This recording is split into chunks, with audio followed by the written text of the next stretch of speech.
Quand il y a des anniversaires, il y en a un qui emmène à boire pour les autres. Il y a même des fois où ils vont marcher après la séance ensemble. Donc il ne faut pas avoir peur.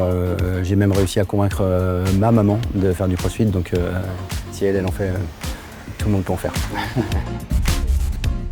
En fait, souvent les personnes âgées, quand elles n'ont plus trop d'activité, elles ne savent pas elles-mêmes ce qu'elles sont capables de faire ou pas. Et forcément l'intensité, ça peut faire un peu peur.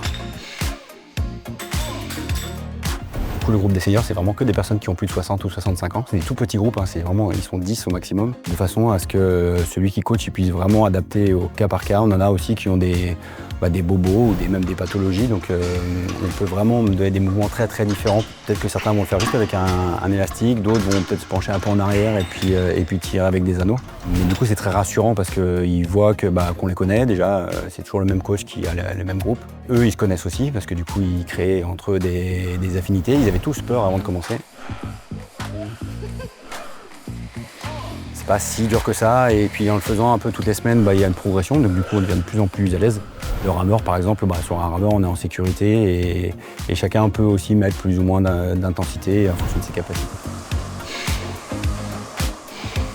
On va travailler leur force et du coup par exemple on va faire, au lieu de sauter sur une box, on va peut-être juste faire ce qu'on appelle des step-up, c'est-à-dire monter en marchant. Et puis sur une petite hauteur, et puis s'ils sont à l'aise sur une plus grande hauteur, et puis peut-être que certains vont peut-être même pouvoir sauter. L'objectif c'est qu'ils se sentent plus à l'aise dans leur vie de tous les jours, qu'ils soient capables de lever leur sac de course et de les porter jusqu'à la voiture, qu'ils soient capables aussi de jouer avec leurs petits-enfants, pourquoi pas.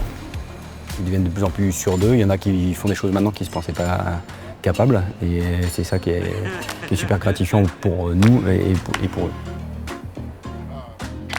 Parce que c'est pas parce qu'on a un certain âge qu'on ne peut pas aussi apprendre à faire des choses qu'on ne savait pas faire avant. Donc voilà, c'est être capable de rester autonome et de bien vieillir.